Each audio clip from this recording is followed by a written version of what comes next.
All right. Well, welcome to my channel.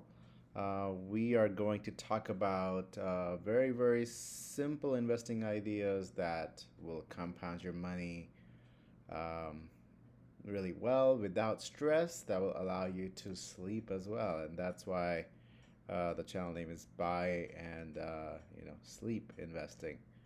Um, so today we're going to talk about Google. I love this company. It's an incredible business model. And I would say it's not just one company. There's so much in it. Um, I'm sure everybody uses some Google services. Just there are so many services. There's no way you don't use not even a single one. There you have to be using at least one of these services. So what is Google? They're in my view, it's really a SaaS company, a software as a service company, meaning it's very capital light, and its customers are end users. It's providing software as a service to basic software services to the the normal person, a regular guy or girl. Um, so not businesses, though it's trying to do, but mainly just consumers, right? Um, and what services it provides? Search. That's obviously the biggest one. I've kind of put together this Google Doc here. Kind of revenue of at least 2021 breaks down into where they generate all their money from. So first party advertising. This is not including YouTube. So you got. Let me make this bigger. How can I? Ooh.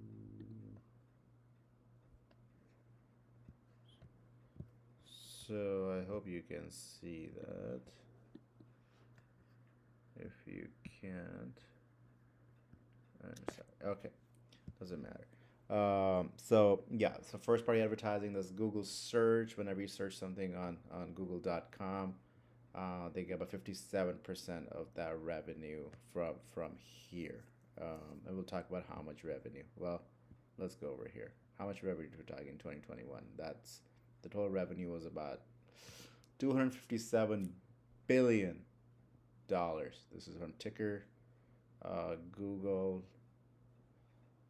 So yeah, 257 billion dollars in revenue, and 57% of that came from search, primary, and then they also have this ad network. So 13% came from there. If you combine the two, 70% of their business comes from Google.com search and all the network they have, um, basically websites, right? And that those are mobile websites, desktop sites, all of them. And then they got YouTube. That's 11% of their revenue coming from YouTube, and it was a little bit disappointing because they've been kind of competing with TikTok and growing the shorts, so that's not really monetized yet. So if that picks up, then that number should go up. And then Google Home. These are like some hardware plays. I think the Pixel line kind of falls in there. Google Play. It's a very small. I mean, 12%. It's I guess just as big as YouTube, and outside of America, United States, there's I'm sure there at least Google Play services probably are making them a lot more money. Google Cloud, it's growing. It's growing aggressively. It's only 7% at least last year. Um, but yeah, I mean, there's a big three, right? There's AWS, there's Azure, and then Google Cloud, and this is just another way of adding optionality to this company. And then obviously they got all these, the Moonshot Factory. They got their own Google Ventures. They own part of SpaceX. Very small part, like 5%. But look at all the services that they give you. Like, does Google have a future? We know it's been a very successful company. It's about $1.4 trillion market cap right now. It was almost 2 trillion earlier in the year, and obviously everything has gone down. Uh, so as a user, does Google have a future? Will Google exist in 10 years? That's the biggest concern when people are talking about these mega tech, mega cap tech companies. Say a tech company ages in dog years, so who knows?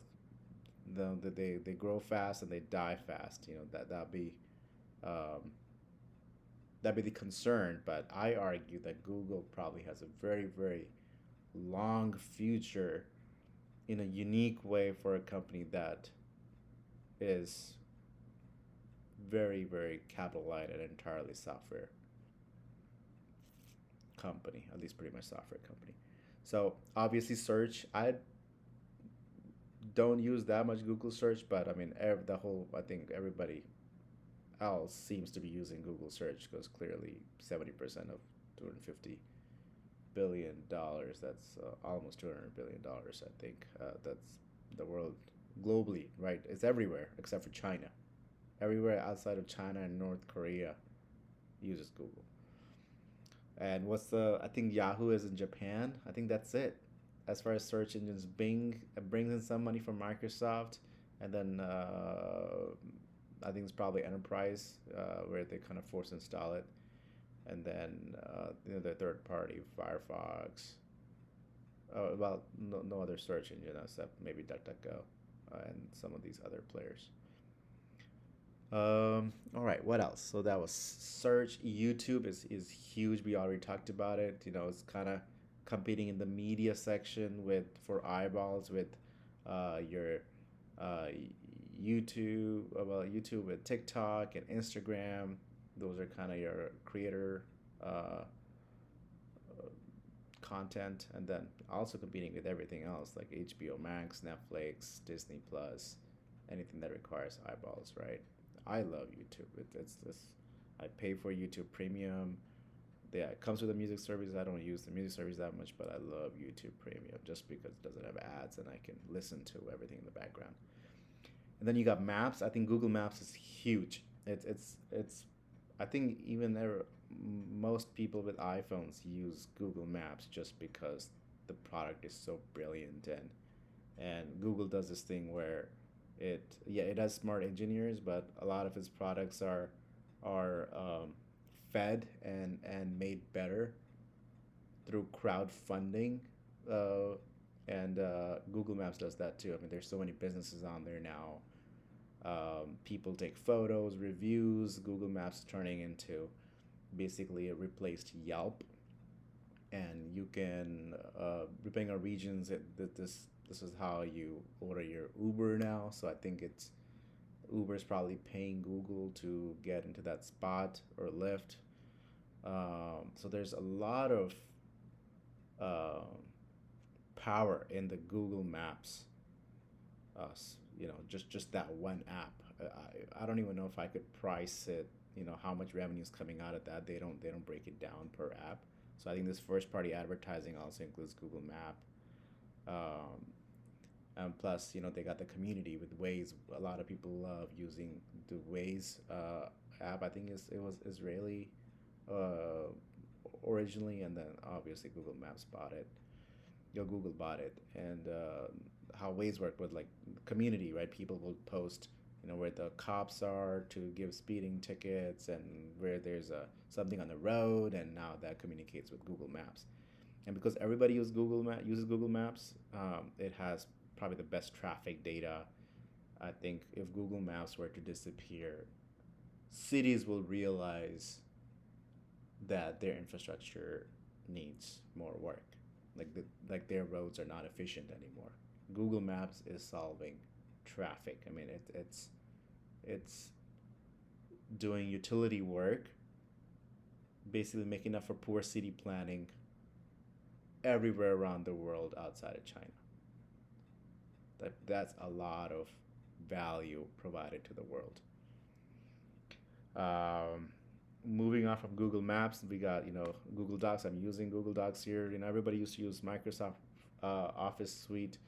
Microsoft kind of went 100% enterprise and cloud, which is a great business model. Microsoft a great business as well, but But Google's kind of swooped in and given you free access to all the similar tools.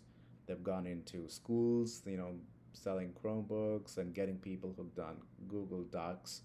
And so in 10, 20 years, right now people know how to use the Microsoft Office softwares, and by the time today's middle school kids enter the workforce 15 years from now or 10 years from now, they're gonna be very, very comfortable with Google Documents. Google Meet, I mean, replace Zoom for me. I mean, I don't have to pay for Google Meet. I don't know how they make money off it, but there's just so much value Google gives to the end user, um, that I think nobody can match this. I mean, if you have an iPhone, you can use FaceTime, but Google is all these services are interoperable, right? Usually, Apple stuff is kind of logged into Apple. They're trying to do FaceTime where they want Android users to start using FaceTime, but Google has that kind of positioning where it doesn't matter if you're an iPhone user or Android user, you have the Gmail, and as soon as you got the Gmail, you have everything else. Calendar, Google Calendar, again, great. It just has a network effect, just like Google Docs has network effect. You want to create something with multiple people. You're planning a trip. Guess what? You're going to use Google Document. That there's nothing else close. Um, Same thing with calendar. You want to do, calendar invites with multiple people, including people who don't have iPhones. You got to use Google Calendar, and Google Calendar works. It's really good software. Um, Gmail. Uh, I think that's the standard. I think people look at you weird if you have a Yahoo or a Hotmail at this point. And it's crazy because Hotmail, Yahoo, I mean, all these, Yahoo replaced these in 5 to 10 years. Google, Gmail has been there for 15, 20 years now, and it's going solid. Nobody's been able to kind of kill Gmail. And that's also, I think they put ads in the Gmail. They do go through all your email to scan them to and from Google's point of view, they're trying to gather your data and giving you all these services with Google AI. If you have a Pixel phone, telling you where your flight is, adding things automatically in your calendar, trying to make your life easy. Um, I'm sure they're also using the same data to serve ads to you, and hopefully meaningful ads. I mean, Facebook is a similar model, but this is all first party data, right? I mean, if you use all these Google services, you are giving user Google first party data. It doesn't really matter, um, even if you have like an Apple product that, you know, where Facebook is getting a little bit hit with just because they can't track you over multiple different apps. Um, I mean, I think Google is very much siloed off from those kind of things. Um, Browser Chrome. I mean, that's like Google happens to have the most popular a web browser, so popular that now Microsoft has killed its native web browser and used the Chromium base to build Edge. I mean, that is incredible. I mean, talk about like a spawner, right? I mean, all these incredible services and all software. I mean, there's probably a lot. They throw a lot of things and they don't work, but I mean, look at all this power.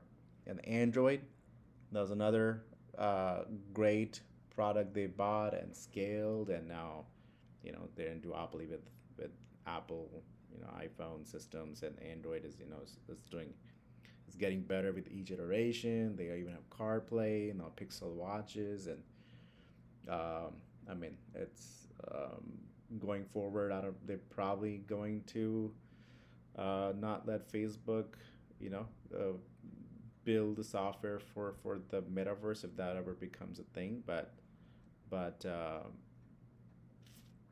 I think Android's not going anywhere. And now the bar is too high, right? With the app stores and the Google Play stores. I mean, now it's a duopoly. I don't see any third party coming in, at least not in the mobile phone sectors. Like Amazon tried, Microsoft tried, they all failed.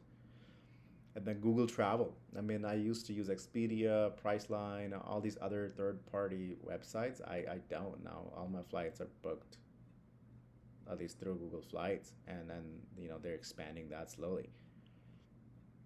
And all these products get iteratively better, right? They just keep adding more and more services where they're giving you so much value that it is impossible to leave the Google ecosystem, not because they're locked you in, kind of like well, um, I would say Apple uses like some nudges that are annoying, where they make your life a little bit annoying unless you use all Apple products. Google doesn't do that. Google just gives you so much value that you don't want to leave. So this is the business model. I think it's fantastic business model. There's so much value. It is scaled economy shared. I mean, the more people use Google services, the more data they get, the better they make existing products. The more products they create, they clean it up. Um, there's so much trust. There's Google Pay. I didn't even add that here. Maybe I should. It's not very much in United States, but I think outside United States it's well, I have an iPhone at the moment, but I think it's growing. It's between iPhone and Apple, Google Pay and Apple Pay. I think Samsung Pay maybe is still a small player, but yeah, there's so much data there, and there's so much opportunity to target coupons to people, um, just because if every transaction goes through Google Pay, I mean, there's another sort of data. And plus, yeah, and then again, you got moonshot factories. They can keep adding. Who knows what Waymo's worth? I'm not even valuing that today. So the video's getting long. Let's. So that's kind of my gist of the business model, and the valuation. So I mean, it's a tech company. One could argue that you could use a multiple on revenue. I think that's not a super unreasonable way of doing it. I don't like these. Um, Everything was the Microsoft currently is valued 10 times revenue, which would make it a $2.5 trillion company. I think that's excessive, especially when you're buying it. When you're trying to sell it, that's fine to value like that. But when you're trying to buy it, like you want to be conservative. Maybe 5 times revenue for these kind of very light businesses is it's reasonable. Like last 12 months, I guess 270, almost 300,000. Almost 300 billion in revenue times five. I mean, like 1.5. That's kind of where it's trading. So I think it's trading around 5 times revenue. It's a pretty good price for something that's growing. I mean, look at this revenue growth in the 20s, right? If you just average that out, so that's something that's growing 20 times in revenue for 5 times, or 20, growing their revenue 20 times, selling for 5 times revenue. I think if you buy this, you can expect 15 to 20% annualized returns easily. I think that should be your expectation if you're buying it. I mean, people get that from leverage real estate. Let's look at just cash flow. Let's just get. I mean, look at how much capex they're doing. What 28? They're much less than Amazon. Amazon has a software business. Microsoft is 100% software, but Amazon has all this other low margin business where they're building out, logistics centers and all because they want to sell cheap Chinese goods just delivered quickly to Americans. But and they spend money. They gotta hire people. That they're building a big moat because nobody can compete with that. But Google has built a very strong moat, in my opinion, all with software. Um, and I like that better. I like light, capital light moats much better than capital heavy moats. Look at this free cash flow in the past, at least, right? It's growing year over year, 55%, I guess negative growth here, but 35%, 38, 56%. This will probably slow down. Look at these margins, like way above, a good margin is about 5%, maybe 10%. This is even better. These are in the 20s. That is a very efficient business. And it is selling for, we talked about 5 times revenue, but let's just do free cash flow multiples. Those are so much simpler, right? So free cash flow multiples, you have, 20, right? Like here.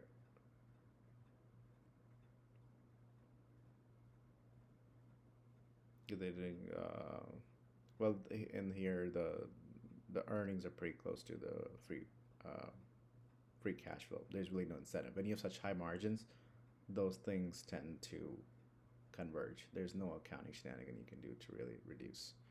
The only problem is they have so much cash right now that it makes you think that maybe they're inefficient with their ROIC or redeploying that capital, which is a good thing to point out. I think this is a good counter that they're so big. How, like, are they efficient in their capital allocation?